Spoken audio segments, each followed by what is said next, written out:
I felt from what I saw that he's still very much a work in progress. But we know that he's going to this coach and he wants to be the best. He's going to Patrick Mahomes' coach. He's got the right idea. It's never going to be a quick fix, but it's a work in progress. What did you see in this video? Yeah, I mean, let me be clear too. I don't want to come across like I think I'm some sort of expert because that's not at all what. Yeah, you are. You because I played JV baseball at Bishop O'Dowd. Yeah, I did. It's true. You you are an expert. I am not. So just take what I'm about to say with a grain of salt. But I'm going off of conversations that I had with Trey Lance's quarterback coach. 3 times I had him on the channel, and then behind the scenes we stay in contact. I ask him questions. I pick his brain anytime things like this come up. For sure. And one thing that he said multiple times on the channel and then multiple times off the channel is that a big reason for Trey Lance's maybe inconsistencies when it comes to accuracy is that his eye level moves an awful lot during his throwing motion. That's true. And when you watched him at his pro day, you watched him even in training camp last year, what I noticed anyways is that when he would drop back, right as he would start his throwing motion, his hips would drop. So now his eye level went from here to here. And then naturally when you throw, your hips raise. That's normal for everybody. So all in one motion, 3 different eye levels. Right. That's all tough. before he throws. And that to tough. me would cause some of those accuracy issues. For sure. What I saw yesterday, 2 throws again. And does it translate when he plays? Who knows? 2 throws. 2 throws.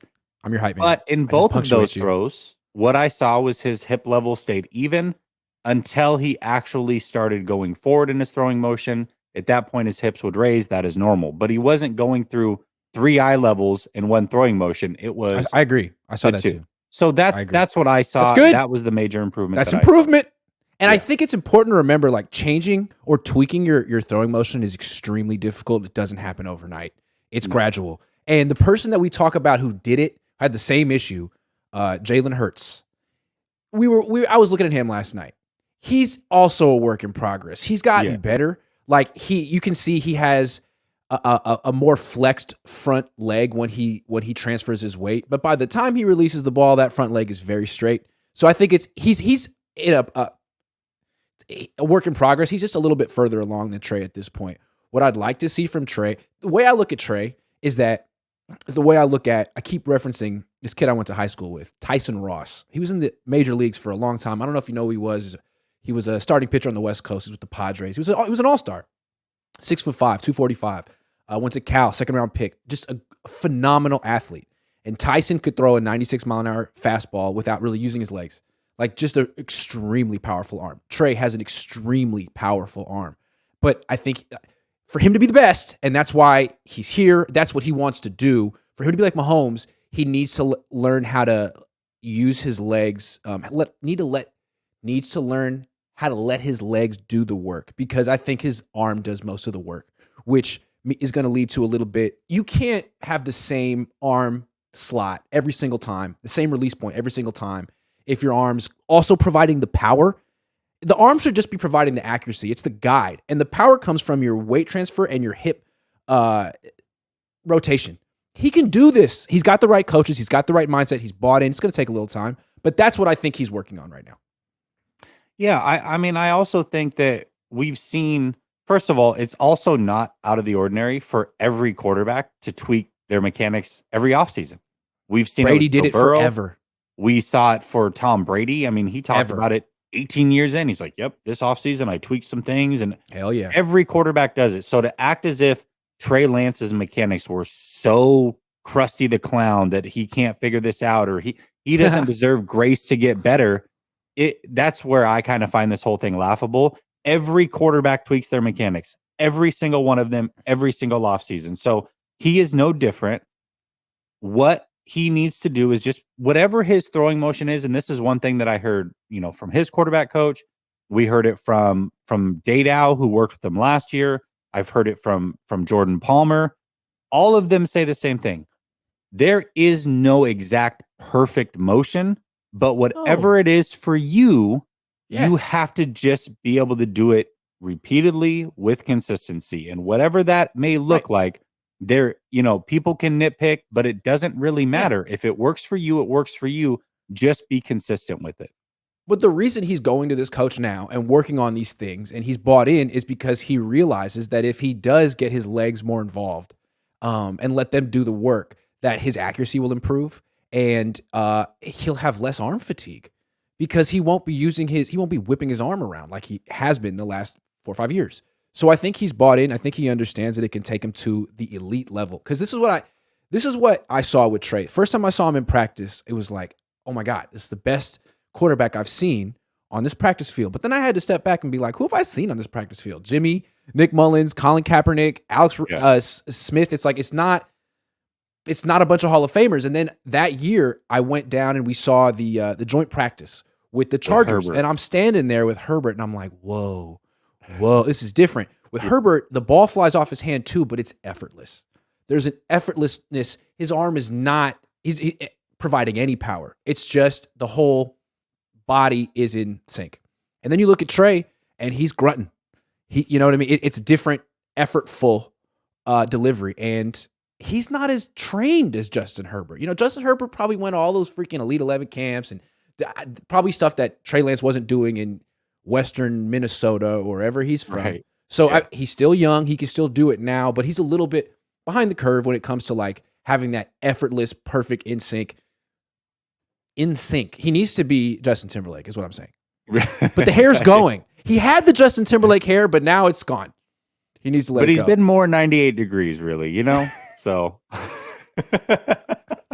I think one thing I want to point out too, just while we're on here together, and I know this front leg thing is a really big deal to you, and I'm not saying that it's not, because there is. I mean, there is some evidence of this, and when you listen to quarterback coaches talk, they do talk about locking out your front leg. But let's take the two quarterbacks that we saw in the Super Bowl. One thing that you and I can probably agree on with our million screenshots at 1 a.m, like idiots, was that the two quarterbacks that were in the Super Bowl representing the AFC and the NFC still do the same thing that Trey Lance does. And it's a work in progress for everybody all the time. For sure. Especially Jalen Hurts. The thing with Mahomes is like, dude, he could play quarterback left-handed. I feel like he could play with his feet. Yeah, he could do whatever the hell he wants to do and put it right on the money. He's an alien. I don't understand how he does what he does. And Trey shouldn't even aspire to that. Like, that's not you. It's not going to be you. It's not going to be anyone else in the world. But Jalen Hurts, aspire to be like Jalen Hurts, because I don't think Jalen Hurts is that much more gifted than Trey. I don't think he is at all. No. I think he should just provide Trey confidence that Trey can get there too. Yeah, I would say physically, he's less gifted than Trey Lance. So, yeah, a little bit smaller. Yeah. Anyway, and again, if I'm wrong, please correct me. But what I think I'm right, and I think you would agree, and I think that's what's so encouraging. I feel like he's bought in. He's got the right mentality. He's got the right coaches. He's got all the ability. He's got. Now all it's going to take is time on task and some patience. And if it's not the Niners that's going to reap the rewards of his dedication, then it'll be some other team. But he looks like he's got the dedication that you need. I would also say this to anybody that's like, well, I mean, it's great when you see these changes when he's throwing in T-shirts and shorts. That's true, and we don't know what it's going to necessarily look like when he goes and plays. But one thing I will say is there was a clear difference in last year prior versus what it was his rookie year. And the one thing that was clear to me that they had worked on last offseason was shortening the stride. And shortening the stride also shortened his overall arm path because everything is married. That actually also stuck when the bullets started flying. So there was no change there. He was able to change a little thing in his mechanics, in my opinion, in one offseason. I don't think that there's any reason to think that he can't do the same this offseason with making a minor tweak. And let me just explain why this front leg thing is important. Again, we're talking about using the legs to generate power, not the arm. And when you extend the front leg, that's the deceleration phase for your lower body. Like, that's the end of the weight transfer. That's like NC. So what you want to do is transfer your weight through the release point of with your hand. That way, once the leg extends, you got to power the rest of the way through the motion with your arm. And you're trying to do as little of that as possible. So he'll get there. But like if the arm is extended when his hand is back here, man, that's a lot of torque you're putting on your shoulder, your elbow, and you're not going to have the same release point every time because your arm will be a little bit more tired every time. All of that. So that's why it's important. But again, Alex Smith fixed it. Jalen Hurts fixed it. It's totally fixable. All you got to do is buy in, have the right coach, and work on it. Takes time. Yeah, absolutely. I mean, and we've got 2 top 10 quarterbacks of all time that had a lot worse that they had to fix, and they were able to do it. Aaron Rodgers and Steve Young. So don't think that it can't. The little things that need to be fixed, again, these are not major issues. They can be fixed. And it's not like Kaepernick, who had a bunch of success doing it his way for a long time and then tried to change it at the end. Like, I don't think he was ever bought in because he had success doing it his way. Trey, he's only started 4 games. It seems like he understands, I got to do it the right way. I got to learn from the right people. Like, that's great. And that's, again, why the Niners drafted this kid, because he has the right mentality. He's got both him and Brock Purdy are like little 30-year-olds, Also, one last thing.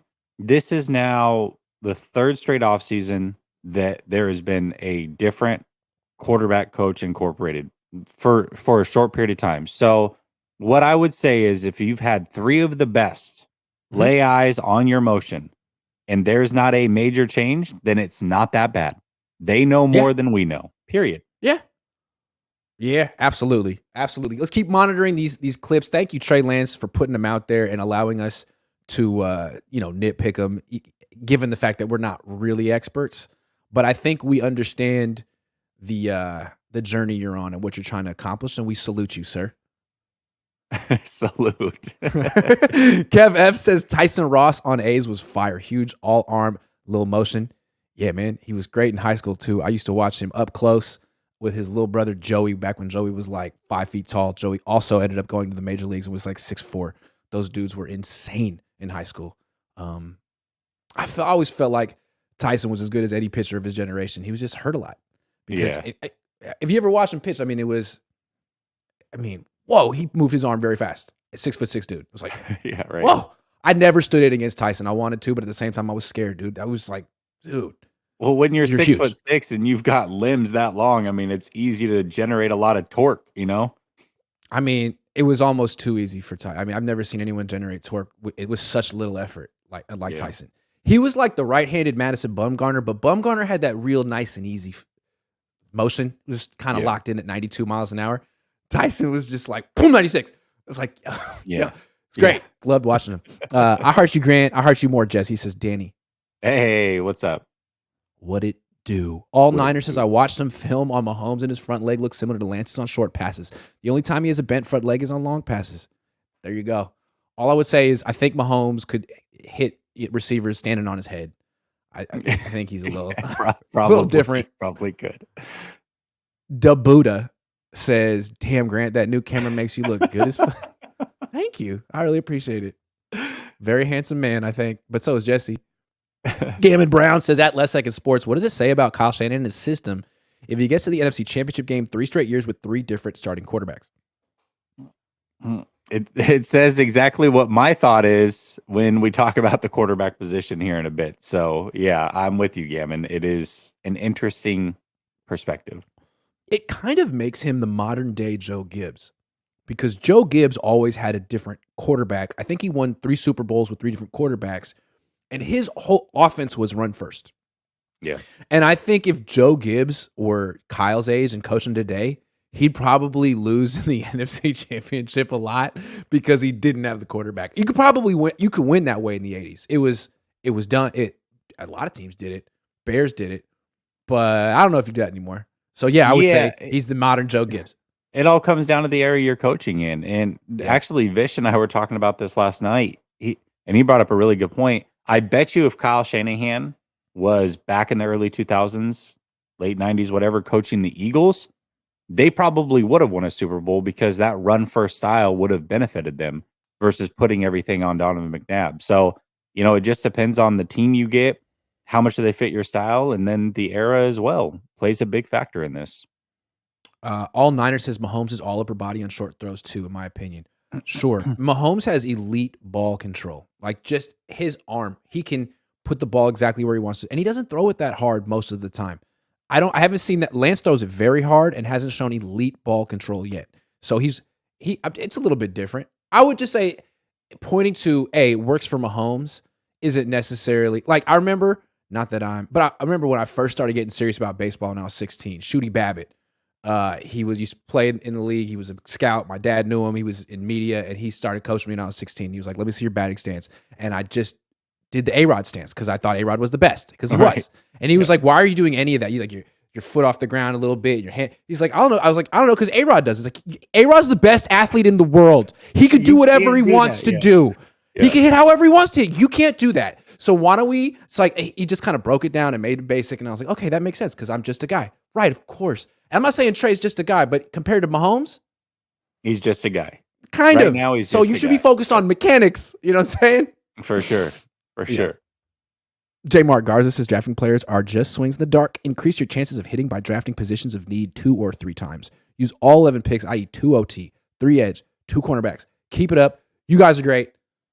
Makes sense. I don't mind it. I mean, I don't mind that strategy. I would throw in safety. Also, take a quarterback every year if that's the case, right? It's the most important position. You never really know.